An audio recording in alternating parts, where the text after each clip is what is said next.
Hi, my name's Eric. I'll be reading you selections from the e-edition of today's Cape Cod Times dated Monday, February 3rd of 2025. And we'll start with the weather, as we always do. Today across the Cape and Islands, mostly cloudy, breezy, not as cold, high of 43 expected. Tonight a low of 37, cloudy with a passing snow shower here and there. Tomorrow, Tuesday, after a cloudy start, sunshine returns, high of 47, a low of 20.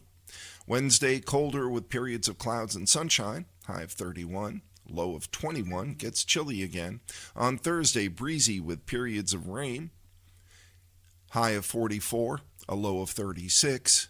On Friday, breezy in the morning, mostly sunny, high of 41, low of 24. The sun will rise at 6:51 a.m. It will set at 5 p.m. today. We will have 10 hours and 9 minutes of daylight.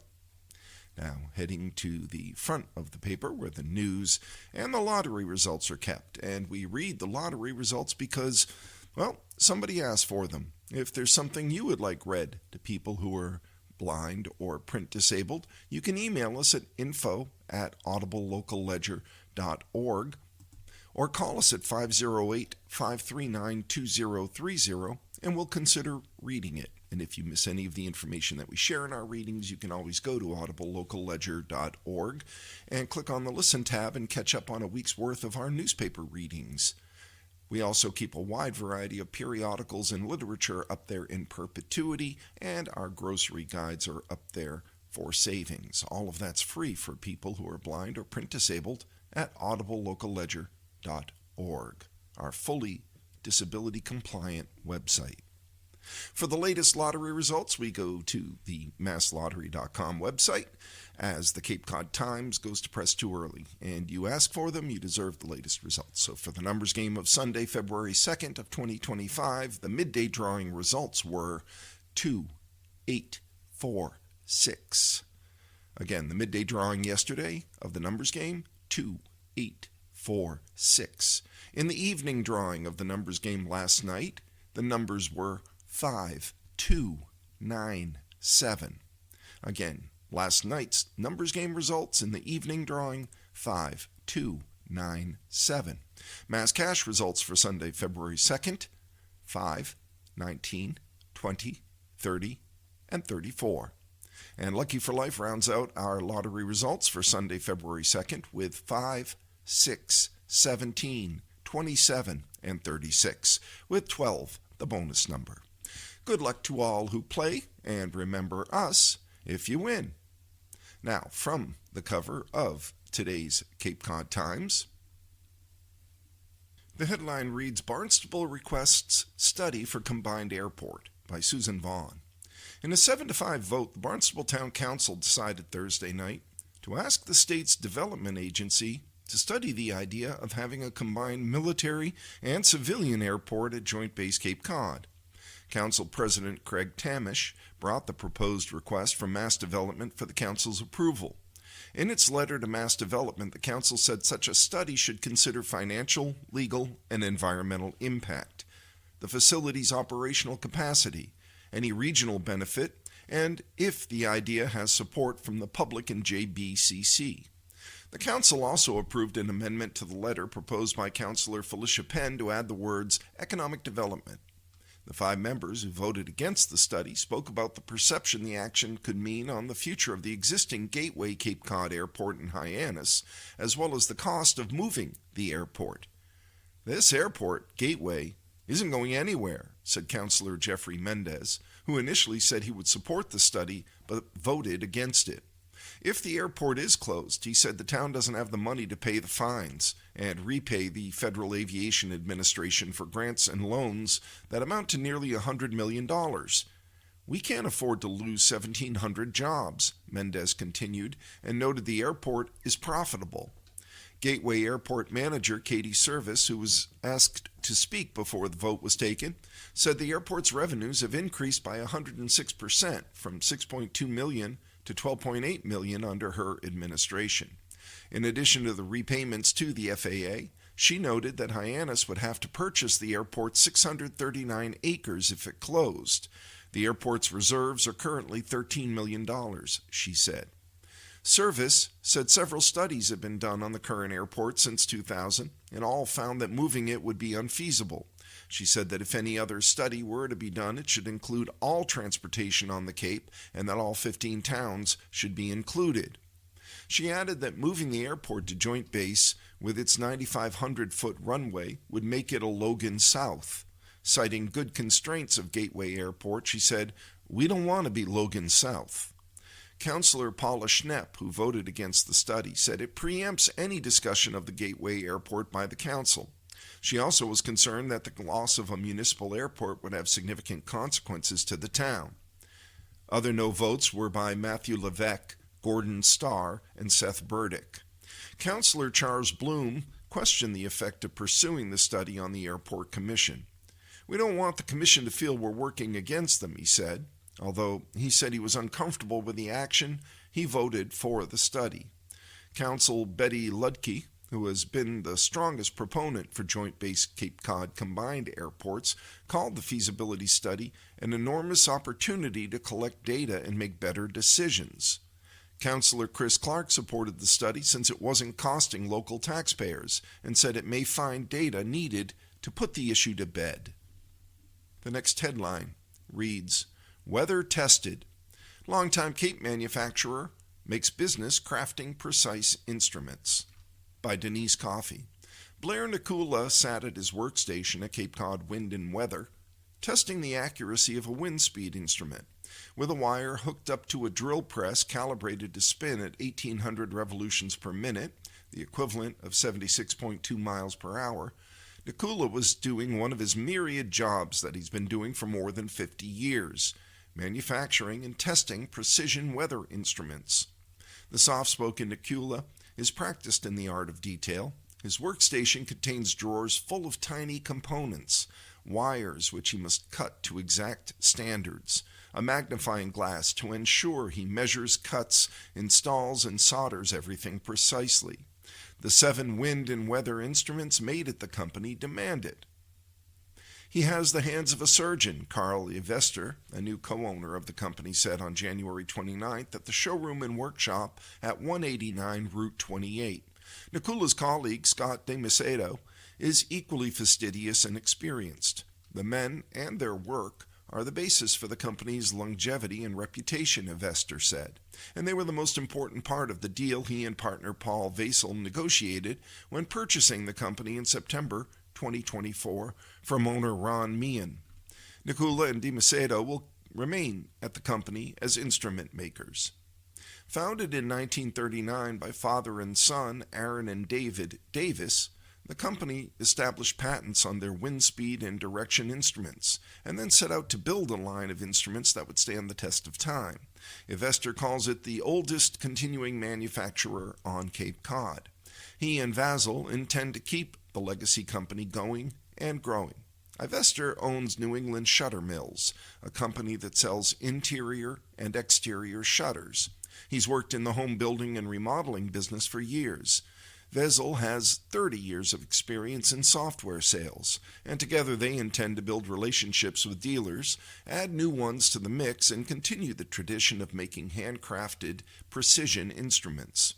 All of the instruments are 6 inches in diameter, in either brass or brushed nickel finish. One barometer's silver face is delicately calibrated, and its precision instruments exposed to view. A Tide clock, their most popular instrument, has a wave-like design on a centered disc that turns to simulate the tides. Battery-operated thermometers are calibrated in Celsius and Fahrenheit, and small LED lights indicate high, low, indoor, and outdoor temperatures. Some faces sport lighthouses or fish. Long, delicate needles point to the numbers on clocks. Vasel likened all the instruments to wall jewelry. They're timeless. They're beautiful and they're functional, he said. There's no reason you shouldn't have these in coastal homes up and down the coast, Vasel said. To that end, Vasel has been visiting retailers and marinas, attending boating and golf shows, and talking up the instruments. He recently signed up with 2 new dealers in Florida. He and Yvester have spruced up the showroom, brought in made-in-America items that complement their weather instruments. Cupolas made by Amish craftsmen in Lancaster, Pennsylvania. Copper weather vanes handcrafted by Bar Harbor Weather Vanes in Maine. On the manufacturing side, a Chatham craftsman engraves and creates custom panels, and they've begun a partnership with Cape Cod Regional Technical School in Harwich. Students in the technology department create wooden panels to hold instruments. Students in the graphic department help with designing brochures. Senior engineering student Zach Preston is an intern learning the skills required to make the instruments. It's a partnership that goes both ways, Ivester says of the connection to the school. When a repair called for a part that would have taken weeks and a minimum order of 100 to receive, Preston made one on the school's 3D printer. So far, overall, company sales were up 50% in 2024's fourth quarter over the previous year, Vasil said. They have one competitor in New Bedford. Chances are, if you walk into a coastal home from Maine to the Mid-Atlantic, you'll see one of these on the wall, Vasil said. Odds are they're from Cape Cod Wind and Weather. Our next headline in the Cape Cod Times of February 3rd of 2025, Cape Codders could see housing options expand, by Sam Drysdale. Starting Sunday, accessory dwelling units, commonly known as in-law apartments, will be allowed by right in single-family zoning districts across most of Massachusetts, under a law Governor Maura Healey signed in August. The law stipulated that the policy would go into effect 180 days after it was signed, which was on August 6th, to allow this small independent living spaces to be built on the same property as a primary residence by right, regardless of local single-family zoning ordinances. The Healey administration estimates the law could lead to between 8,000 and 10,000 ADUs over 5 years. Control over short-term rental policies was especially important for towns on Cape Cod, Martha's Vineyard, and Nantucket, an official from Executive Office of Housing and Livable Communities said during a background briefing on Thursday.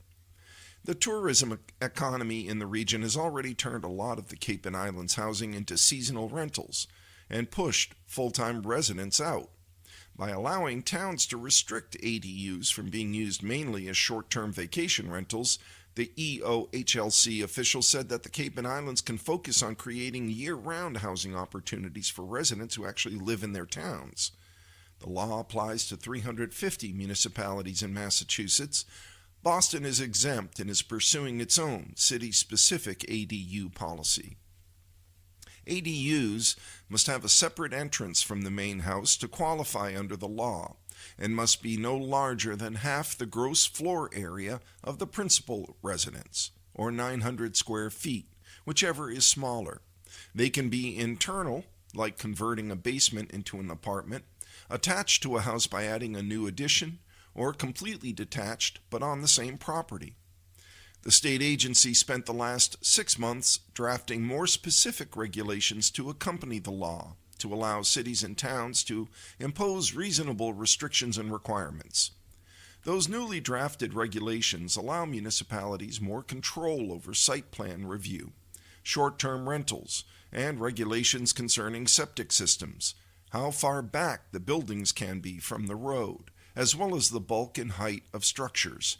The regulations also explicitly outline some restrictions that municipalities cannot put in place. For example, cities and towns cannot require that the owner of the primary property be familially related to the occupant of the ADU. ADUs have sometimes colloquially been called granny flats, where aging parents of middle-aged adults could live in their senior years. Alternatively, ADUs have also been used for adult children who may want to move out of their parents' house but can't afford to live on their own or need to stay close to home. The Healey administration has said ADUs can help address the state's housing crisis. If aging adults move out of their single-family home, it frees up that house for another family to move into. However, housing advocates, lawmakers, and administration officials have also talked about ADUs being an alternative housing option outside of just familial ties. They have said they can create another option for renters and an opportunity for homeowners to earn rental income, which can offset maintenance and repair costs, without necessarily needing a pre-existing relationship with the ADU's occupant. The administration's regulations also seek to encourage more housing near public transit. They say municipalities cannot require that ADUs have a parking spot if they're located within half a mile from a commuter rail station, a subway station, a bus station, or an all-season ferry terminal. They can't require more than one parking spot for ADUs outside of that half-mile radius. Our next headline on finishing off the cover stories on the Cape Cod Times. FDA approves non-opioid pain medicine by Massachusetts Vertex, by Melina Kahn. The U.S. Food and Drug Administration approved a new non-opioid pain medication developed by the Massachusetts-based company Vertex Pharmaceuticals on Thursday. The drug, which is called suzetrigine and will be sold under the brand name Journavx, is the first new type of pain medicine approved by the agency in more than 20 years. Dr. Jacqueline Corrigan-Curet, acting director of the FDA's Center for Drug Evaluation and Research, said in a news release that the drug's approval offers an opportunity to mitigate certain risks associated with using an opioid for pain and provides patients with another treatment option. What is Journavx? It's a non-opioid oral medication used for some types of acute pain, which is short-term pain typically caused by injuries such as surgery, according to the FDA. In a release, Vertex said that the medicine will be sold as a 50 milligram prescription pill taken every 12 hours, and it will cost $15.50 per pill. The FDA said the drug was tested in 2 trials with more than 800 participants following surgical procedures. Both trials demonstrated a statistically significant superior reduction in pain with Journavx compared to placebo, the agency said. According to Vertex, over 80 million Americans are prescribed medicine to treat acute pain every year. Roughly half are prescribed an opioid. Vertex Pharmaceuticals is a biotech company that's based in Boston. Its headquarters are in Boston Seaport, and it also has a research site in Cambridge's Kendall Square. The company also has headquarters in London, England, as well as research facilities in Providence, Rhode Island, San Diego, California, and Seattle, Washington. 2 near-identical crashes in Falmouth in 3 days, by Desiree Nickfarjum. 2 similar crashes with drivers sideswiping cars and then hitting other cars head-on, leading to serious injuries, occurred in Falmouth. One crash on January 28th, one on the 30th. It's unfortunate, said Falmouth Police Lieutenant Ryan Hurt. We've actually doubled our motor vehicle stops in the last year. We've really stressed traffic safety. The Falmouth driver, who police said was at fault in the January 30th crash at 4:30 p.m. on East Falmouth Highway, was airlifted to Rhode Island Hospital in Providence. She had life-threatening injuries and was in critical condition as of January 31st, according to a police press release. A Mashpee woman was driving the car that was hit head-on. She had serious injuries and was transported to St. Luke's Hospital in New Bedford. A juvenile passenger in the same car was transported to Falmouth Hospital with non-life-threatening injuries. Falmouth police responded to the crash near the Seacoast Shore Boulevard, according to the press release. Another car was identified later in the evening by police, which was sideswiped by the same driver before the main crash, according to Hurt. An investigation of the crash is ongoing, and Falmouth police said criminal charges are expected. Details of the January 28th crash in Falmouth. On January 28th, a Falmouth man crossed over median lines on Wacoit Highway near Collins Road, sideswiping one car before crashing head-on into another. The man, who police said was at fault, was transported to St. Luke's Hospital in New Bedford, and according to police, he was cited for negligent operation of a motor vehicle and marked lanes violation. A Falmouth woman and juvenile passenger were in the car that was hit head-on. The woman's leg was broken, according to police, and she was also transported to St. Luke's. The juvenile passenger suffered severe injuries and was airlifted to Boston Children's Hospital, according to police. That crash is under investigation. Former Cape priest's retrial delayed The Lawyer Seeks More Time by Zane Razak.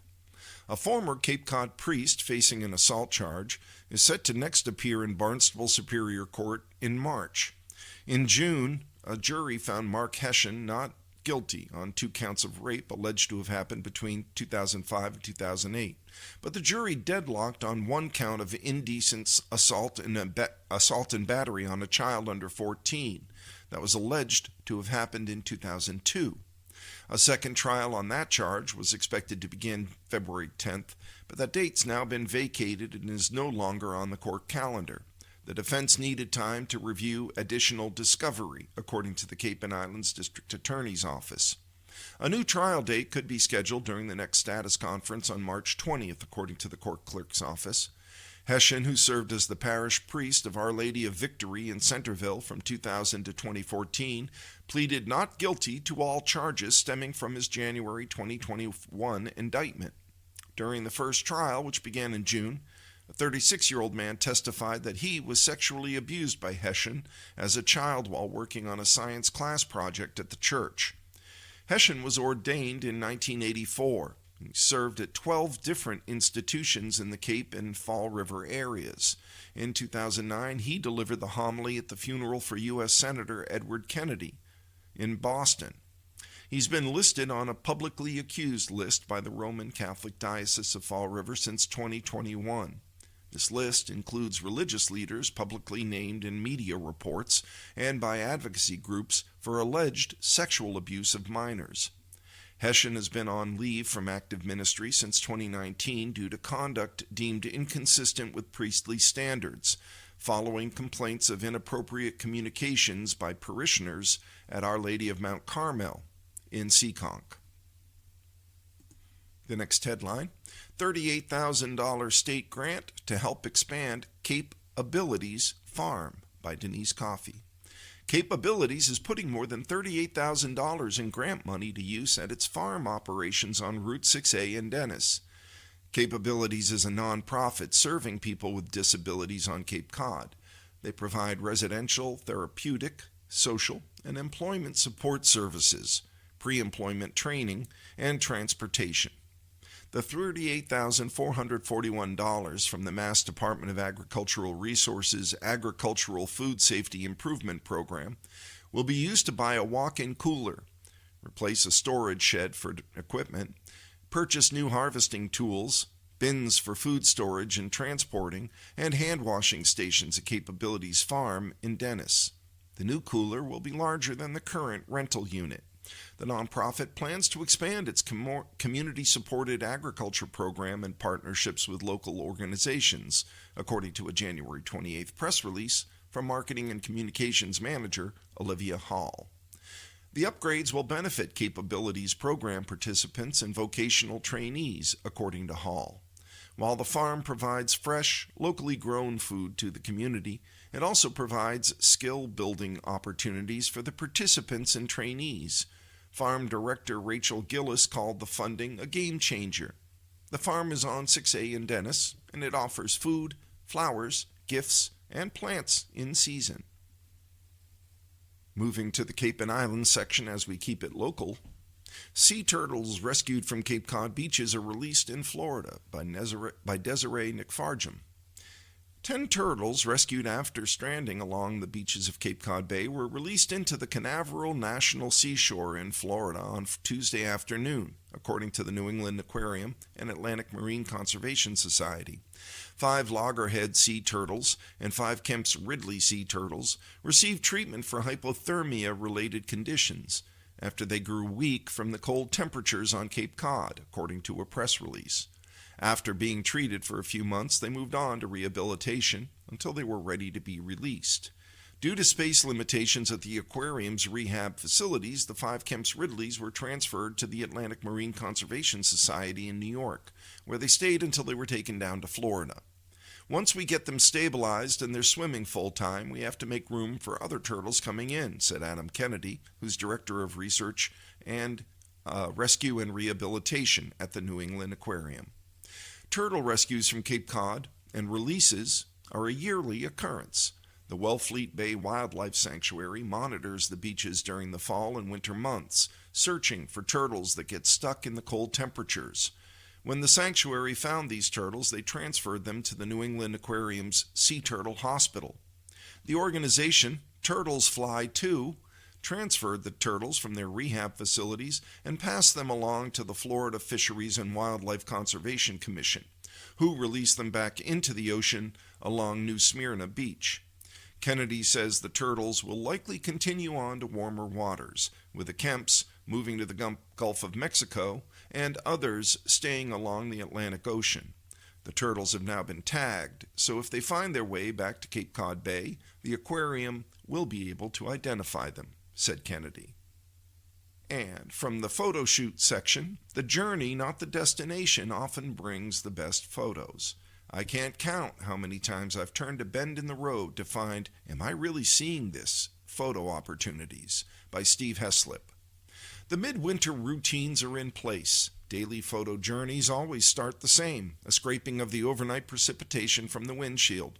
Hard enough knowing where to go some days, let alone not being able to safely see the path. I'm not high-tech enough for a remote car starter, defrosting and warming up the truck from a warm perch in the house. Wrestling the scraper around the windows is like a cold shower wake-up call from Mother Nature. Yes, it's a work day and there are photos to be made. Get to it. I was at a photojournalism conference many years ago, and one speaker, whose name is lost to time, started out his lecture with 2 tips. First, always take advantage of every opportunity to use the bathroom. Second, never drive the same route to work each day. Combine that sage wisdom with Ralph Waldo Emerson's. Life is about the journey, not the destination, and you simply never know where the journey will take you. Equipped with that photo game plan, getting to and from the day's assignments is always interesting, even in the dead of winter. It's true, some daily road trips are back and forth. The Mid-Cape Highway is great for a fast journey east and west when chasing spot news. But its older sibling, the Old Kings Highway, Route 6A, is a slower pathway to the same destinations, especially on bad winter weather days. The scenery on the historic roadway is always a better option when looking for standalone photographs. I can't count how many times I've turned a bend in the road to find, am I really seeing this? Photo opportunities. Recently, heading east into Yarmouthport on the morning commute, it was a trip back 66 million years to the Cretaceous period. There was Tyrannosaurus rex, looking out at the rising sun, sporting a Bruin scarf.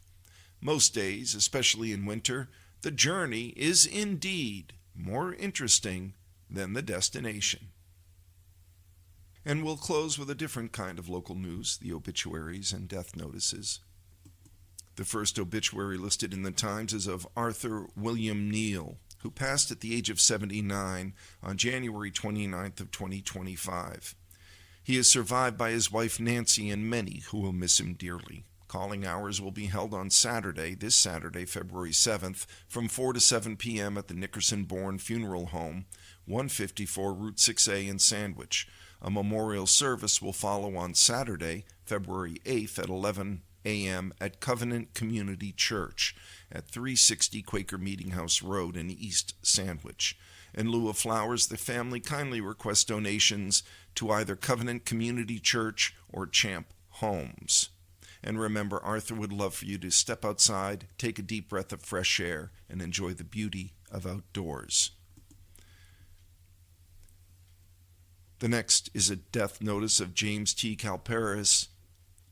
A celebration of life will be held Saturday, February 8th from 1 to 3 p.m. at the Flying Bridge Restaurant, 220 Scranton Ave in Falmouth.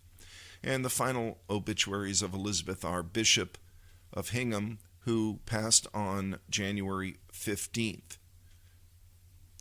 There'll be a memorial service at the Episcopal Parish of St. John the Evangelist in Hingham on Saturday, April 5th at 10 a.m., 172 Main Street. In lieu of flowers, any gifts may be made to the Episcopal City Mission, the Pine Street Inn, or the Resident Care Fund at Linden Ponds.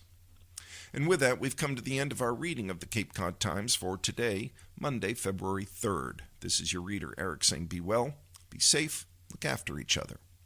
Remember our veterans, especially those we've lost recently. Bye for now.